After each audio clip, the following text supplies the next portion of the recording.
Well, in the comments the other day, when I was working on a fuel pump on this M37, somebody asked in the comments what insulated gloves I was wearing. Okay, they aren't insulated. All these are is the regular Lamont Handy Andy. Now, these are great all-purpose chore gloves. And the only downside is you have to be careful around fire because like you can see here now the fuzzes got burnt because when they're new, they'll flash. You know, if you like dig in the wood stove, all of a sudden you get a whoosh, you know, and the outside fuzz will burn off. No, these aren't the best glove in the world, but they're a very practical glove. The good part is they're not too thick, and they fit relatively loosely, so they're, you know, you get a little insulation above. But they don't take water well, but for most purposes, they're really adequate. I really like these. I've always, you know, even as a kid, we always had these. These or the brown jerseys, which again are a good glove, particularly the Lamont brand. They just make a good glove. But the trick with these is to always, you know, you can get them full of oil and whatnot and throw them in a washer and dryer, and you just keep using them until you lose them, which is usually what happens, or you get involved with battery acid and it eats them up. But they're a good practical glove. But like these, I get every year. My brother gives me a dozen of these. You can buy them in a 12-pack. So I get a dozen pairs from him. So I always have new spares on hand. The only time I did leave some in the chick bag, the one time the mouse got in there and chewed the fuzz off them. But it's a great relief when you're working outside or you get your hands cold or wet and you pull these things on, you know, they're just really comfortable and warm enough. But like I said, you can work nuts and bolts and wrenches and stuff. You can still work with these on. They're a good glove. Now, like I said, my brother gives me a dozen pairs every Christmas. Now this year, my sister, who normally gives me socks, went the glove route, and she gave me a pair of these, which are, again, Lamont. And these are good gloves. Leather gloves in winter aren't the best because they can get stiff, but these have got a flexible back to them. So, you know, you've got the good wear area. The only thing I haven't had much luck, like in lifting pieces of firewood, the leather gets a little bit slippery on the surface, so they aren't the best for that. But for running a chainsaw, they seem to work fine. These are a pretty good glove.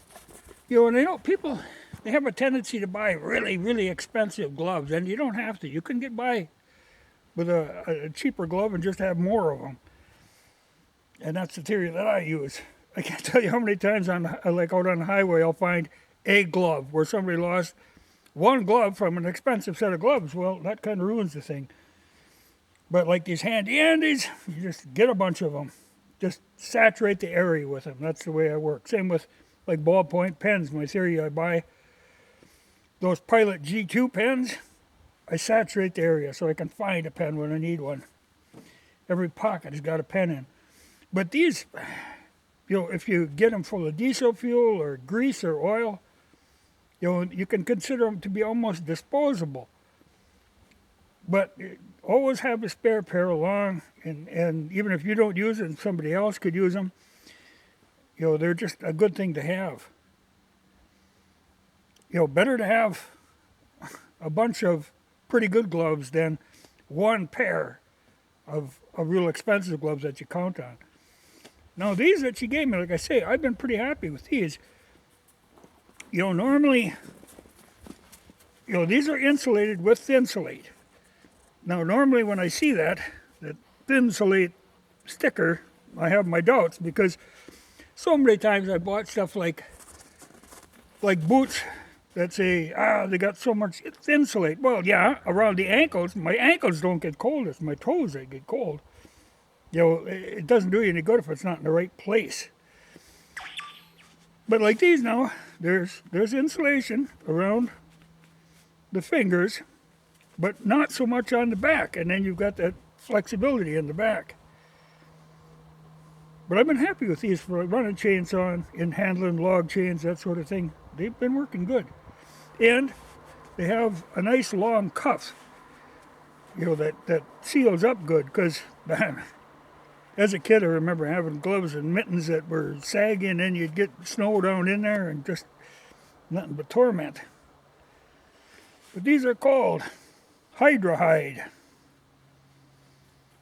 But I really, you know, Lamont is good. You know, like you can buy packs of a generic brand of glove, but a lot of times then you start looking and, well, then sometimes the sewing machine kind of missed the seam and there'll be a hole in them and stuff. Better to buy a decent brand. These are good to have. I've always been fond of these. I was in town today and I stocked up on fuel. Yeah, gas is low, and I can't see how it could get any lower and be sellable. So I filled all 8 of my jerry cans. And I've got these. This is the 87 octane that I run in my other vehicles. Now for the chainsaws, then I got the 91 octane. But this is good enough fuel for these. Yeah, you can run almost anything in an M37. They're not fussy. You know, the military designed them to run with really crappy gas. You know, so it's not fussy. I can adjust the timing. There's a little marks on the distributor where you turn it for different octane ratings. So they'll run on almost anything. But, like I say, I figure gas is about as low as it can go. The world seems to be freaking out at where it's at now.